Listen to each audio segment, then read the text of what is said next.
Hello tout le monde, vous avez été nombreuses à me demander mon récit d'accouchement et du coup, ça y est, j'en fais une vidéo.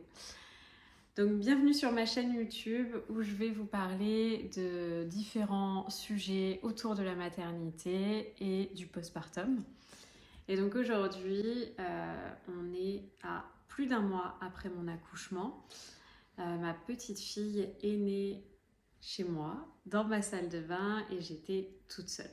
Donc voilà, c'était le dimanche 5 octobre. Donc c'est parti, je vais vous détailler le début du travail, ce que je considère comme moi le début du travail, mais c'est une grande question. N'hésitez pas à me dire en commentaire, quand est-ce que vous considérez, vous, que le travail commence pour un accouchement ? Il n'y a pas si longtemps, je suis intervenue au Baby Bootcamp de Emma Cruzy, cette personne avec qui je me suis formée, qui m'a accompagnée, tout ça pour que je puisse préparer cet accouchement. Et vraiment, c'est important de le dire, c'est qu'un accouchement à la maison, ça se prévoit, ça s'organise. C'est pas une idée farfelue qui m'est venue comme ça à la fin, au 9e mois. Donc voilà, ça c'était le point important à préciser. Et donc à ce fameux Baby Bootcamp, j'ai eu la fameuse question de combien de temps le travail a duré. Et à ce moment-là, on a considéré que c'était la phase où j'étais vraiment dans ma bulle. Ici, l'idée, ça va être de vous parler de ça du moment où j'ai senti les premiers signes, les signes précurseurs qui, pour moi, m'annonçaient que la naissance allait être vraiment bientôt. Donc ces premiers signes, ils se passent dans la nuit de samedi à dimanche. Je couche mon fils et puis moi, j'ai une insomnie qui s'installe. Il y a 4 signes, hein, vraiment, ce soir-là, qui me font dire que le travail se lance. Donc, une insomnie jusqu'à 4 heures du matin. Une soif impérieuse. J'ai descendu des litres d'eau. La perte du bouchon muqueux. Et puis, au bout d'un moment, des petites contractions diffuses. Par contre, clairement, impossible de vous dire quand est-ce qu'elles commencent et quand est-ce qu'elles se finissent. C'est un gros point d'interrogation parce que c'est tellement infime comme douleur. Je sens qu'elles sont là, mais c'est hyper léger. Donc voilà, et je me demande un petit peu ce qui se passe ce soir-là. Et puis à 4 heures du mat, je me dis, bon, je vais aller me coucher quand même, je vais essayer de dormir un petit peu. Et en effet, je me suis endormie. Mon fils me réveillera vers 6h30, 7h le matin. Et dans cette période-là, j'ai des contractions, donc un petit peu plus fortes puisqu'elles me réveillent. Mais je me rendors directement après, donc voilà. Ça, c'est la première session. Et donc à 7h du matin, quand mon fils se réveille, et me réveille, je lui dis que je suis pas au top, mais en fait, tout s'arrête. Tout s'arrête parce que je pense que mon corps et mon esprit se sont dit c'est pas le bon moment. Donc mon fils a 3 ans, j'ai un chien aussi, et le papa qui doit récupérer notre fils et notre chien pendant mon accouchement n'est pas disponible le dimanche matin. La personne qui est ma sœur, qui doit être présente pour me soutenir dans ce moment-là, n'est pas disponible non plus le dimanche matin. Et donc dans mon cerveau, ça va faire un petit truc, je pense, de stress qui me dit c'est pas du tout le bon moment pour accoucher là. Donc voilà, le travail se stoppe donc le dimanche matin.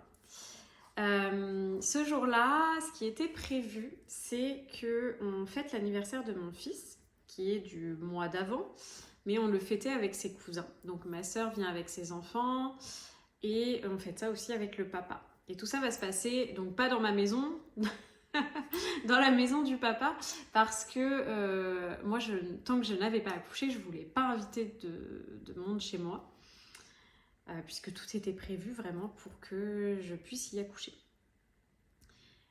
Et donc ce jour-là, du fait que j'ai senti tout ce travail qui se mettait en place et que j'ai prévenu quand même un petit peu tout le monde, le papa va décider de venir nous chercher et que je prenne pas ma voiture. Donc il vient nous chercher pour qu'à midi, on puisse faire le repas d'anniversaire de mon fils. Et voilà, et tout va bien. Et une fois qu'on se retrouve donc tous ensemble avec la famille pour fêter cet anniversaire, et bien les contractions vont venir se réinstaller. On est sur des contractions très espacées.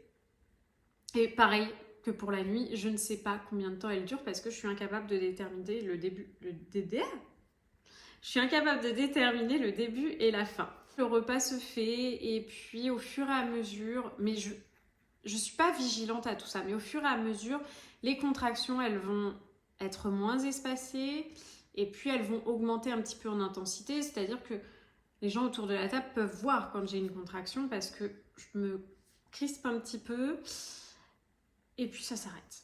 Donc voilà, je dirais que le moment où je commence à déceler les choses, on est sur peut-être toutes les 20 minutes, une contraction toutes les 20 minutes à peu près.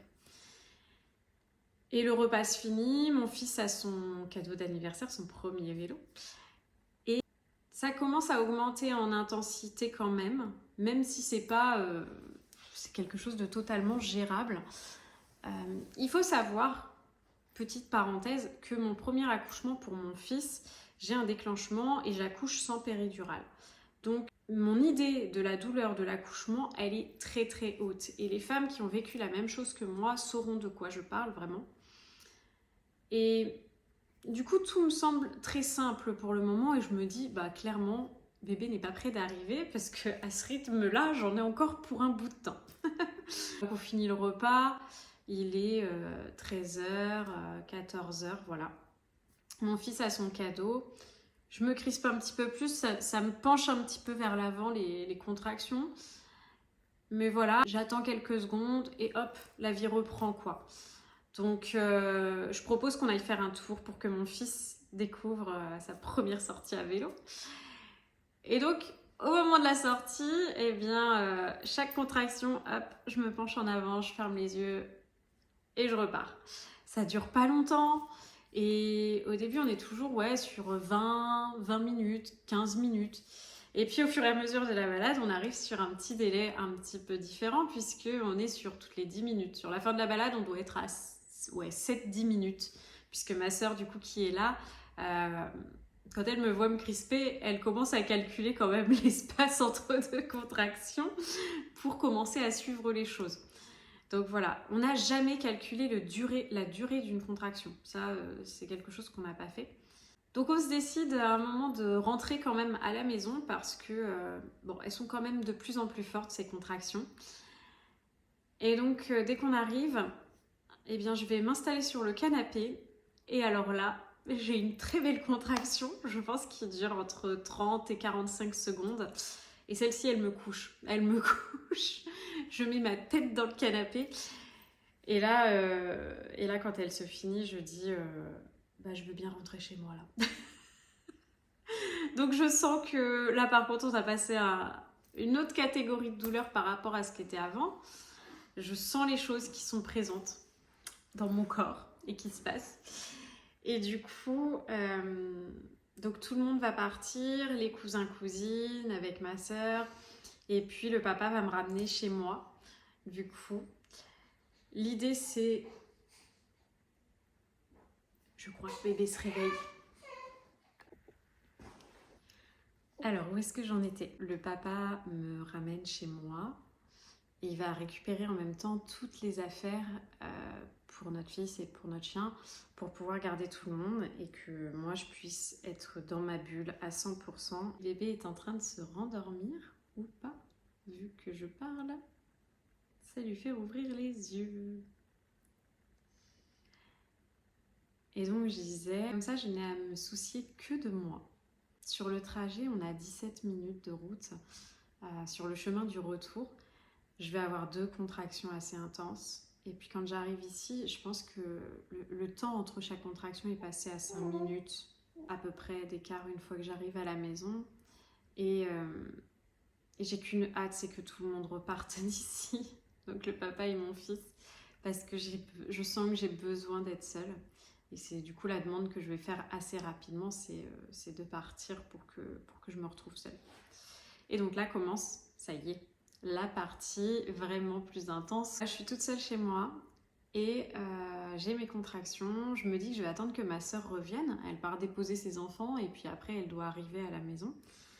Et en fait, bon, sentant les contractions vraiment qui s'intensifient, je me dis, je vais quand même aller me mettre dans ma bulle tout de suite, je vais aller m'installer dans ma salle de bain. Et donc ma salle de bain, elle est prête avec une guirlande lumineuse pour avoir une ambiance un petit peu tamisée. Des post-it sur mon miroir avec plein de mots. Il y a une partie sur la physiologie, de pourquoi accoucher naturellement, qu'est-ce que ça apporte au bébé, qu'est-ce que ça apporte à la maman. Des phrases un petit peu plus symboliques, des phrases qui parlent de vagues pour visualiser les contractions, vraiment avec cette sensation de j'accueille et puis ça va repartir. Ces phrases qui me rappellent que les contractions sont plus courtes que les temps de pause. Et ça, c'est super important parce que voilà, c'est dans ces moments-là où on va se raccrocher au fait que la pause, elle va être bien. Et puis aussi que le temps de pause, ça va être là où le col va se dilater. C'est super important de le dire parce que je pense que j'en ferai une vidéo sur le déclenchement, mais j'avais pas de temps de pause. Donc, à quel moment le col s'ouvre? On se pose quand même la question. Et donc, c'est là aussi où bébé il s'oxygène pendant ces temps de pause. Donc voilà. Bref, tout un tas de sujets sur lesquels je pourrais débattre, mais ça m'a vraiment permis de me raccrocher à tout un tas de notions et de connaissances qui font que on accueille le travail totalement différemment, dans un mindset différent. J'ai aussi pensé à toute ma préparation à ce moment-là, et j'avais un post-it là-dessus sur les femmes qui ont déjà accouché, parce qu'on était toute une communauté vraiment dans le mastermind d'Emma Cruzy, et je pensais à toutes ces femmes qui avaient déjà accouché, à toutes celles qui me soutenaient sur cette fin de grossesse, parce que j'accouche quand même à 42 semaines et 2 jours. Il faut savoir qu'en France, le déclenchement est poussé à partir de 41 semaines, plus 6 jours, c'est le grand max. Donc voilà, je suis passée au-delà de ça. Je regarde souvent là-bas parce que ça m'aide à me remémorer aussi tout ce qui s'est passé, parce que là-bas, il y a ma salle de bain. Donc je la vois dans l'angle. Et donc voilà, donc j'arrive dans cette salle de bain, j'ai des bacs où tout est prêt pour mon accouchement. Je vous avoue qu'il y avait une bâche de prévu, je ne l'ai pas mise. Fallait qu'en peu de temps j'arrive à m'installer entre 2 contractions. Donc j'envoie un drap par terre que j'avais, j'en prends un deuxième pour moi parce que je me déshabille. J'allume mon chauffage, j'allume mon enceinte pour lancer une méditation. J'allume mes petites lumières, enfin ma petite guirlande. Et puis je sors mon ballon. Et là, je commence à m'installer pour accueillir toutes les contractions. Donc, je suis à genoux, les mains vers l'avant sur le ballon. Et puis, dès que ça arrive, hop, et je me balance un petit peu sur le ballon et tout ça. Et je fais de plus en plus de bruit grave. Je les laisse venir instinctivement, je réfléchis pas du tout. J'accueille les choses et à aucun moment, et ça c'est super important, à aucun moment j'essaye de contrer la douleur. Je suis vraiment dans un accueil. J'accueille ce qui se passe. Chaque temps de pause, je respire et je pense pas du tout à la douleur qui va arriver. Je suis vraiment dans l'instant présent et je profite de ces temps de pause pour parler à ma fille en lui disant ça y est, t'arrives, parce que forcément quand vous êtes à 42 plus 2, vous l'attendez avec impatience, l'arrivée de votre petite. Donc, je suis là et je lui parle beaucoup. J'imagine qu'on danse ensemble. Je pense à tout ce que je lui apporte de bénéfique en faisant ça aussi, de cette façon-là. Et puis, je suis en train de me dire aussi que je suis seule. Je suis seule chez moi. Et vraiment, je me dis que quelqu'un va arriver à un moment, mais je ne sais pas quand. Et je le vis super bien. Et il faut savoir que je rêvais de pouvoir être seule pour mon accouchement. Et ça, ma sœur le sait parce que je lui avais dit, dans l'idéal, si tu peux rester toujours derrière la porte, et si j'ai besoin de toi, je t'appelle. Donc, mon idéal, c'était de gérer toute seule. Et là, je l'étais, quoi. j'avais pas de secours émotionnel, de soutien ou quoi que ce soit, mais j'étais tellement bien. Ma façon d'accueillir les choses était simple. Et je prenais vraiment la douleur, pas comme quelque chose contre lequel je devais me battre, mais comme un indicateur. Vraiment, j'étais en fait à l'écoute de mon corps. Donc voilà pour cette première partie-là. Et ensuite va venir le moment où, quand je l'explique, c'est le calme avant la tempête. C'est un espace-temps ou un temps-espace, du coup je ne sais pas dans quoi on se situe à ce moment-là, mais tout s'arrête. Il y a un calme assez incroyable, comme quand vous regardez un film avec une fin du monde, tous les films apocalyptiques, vous avez ce moment avant un tsunami, avant tout ce que vous voulez, où il n'y a plus rien qui se passe. Et moi, je vis ce moment-là comme si le temps était suspendu, comme si on arrêtait le temps. Et j'ai l'impression de pouvoir m'observer vraiment dans ce moment-là et de me dire qu'est-ce qui se passe. Et cette sensation, elle va même plus loin parce que après coup, je me suis dit, j'avais l'impression d'avoir pris une drogue, mes pupilles se dilataient. Et là, ça démarre en fait, enfin ça redémarre. J'ai mon corps qui se redresse clairement seul. Et là, je m'agrippe à mon sèche-serviette. Je relève une jambe. Et là, ma poussée réflexe vient, ma première poussée réflexe arrive.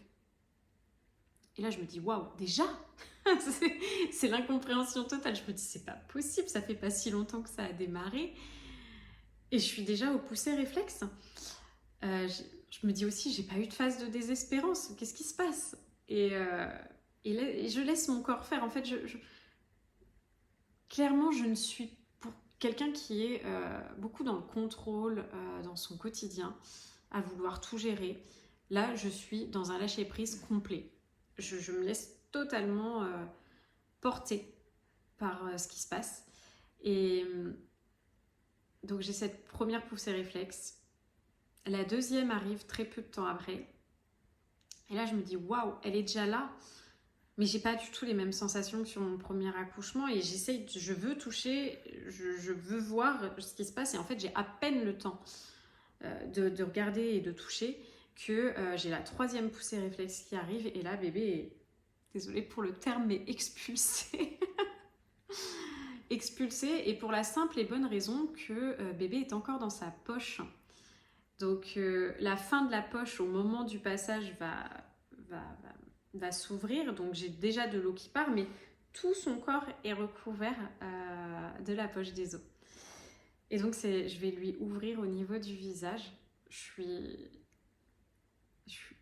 suis sans voix, je comprends.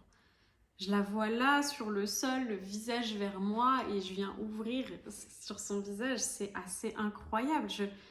Je comprends pas ce qui m'arrive honnêtement sur le coup. Enfin, voilà, ça me fait... Je suis encore en postpartum, donc ça me fait monter les larmes. Et je comprends pas ce qui se passe. Je me dis, waouh, j'ai l'impression d'être dans un truc inexplicable, quoi. C'est tellement d'émotions. Alors, on parle de l'ocytocine à préserver. Là, je peux vous dire que l'ocytocine, elle est à son max, quoi. Et j'en reviens pas. Et j'ouvre la poche des os, je la prends dans mes bras. Et là, elle fait son premier cri.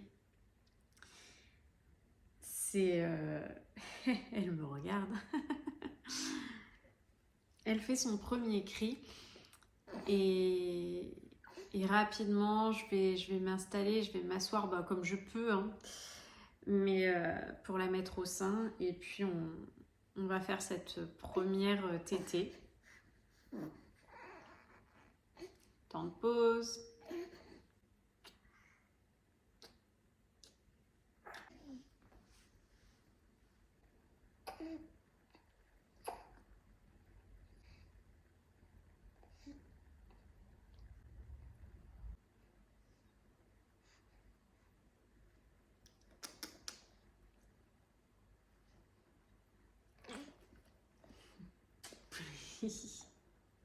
Et c'est mon café. Oui, oui. Et son jour de naissance. On pourrait mettre la main devant la bouche. Bref, voilà comment ma fille a choisi son jour de naissance, son heure de naissance aussi.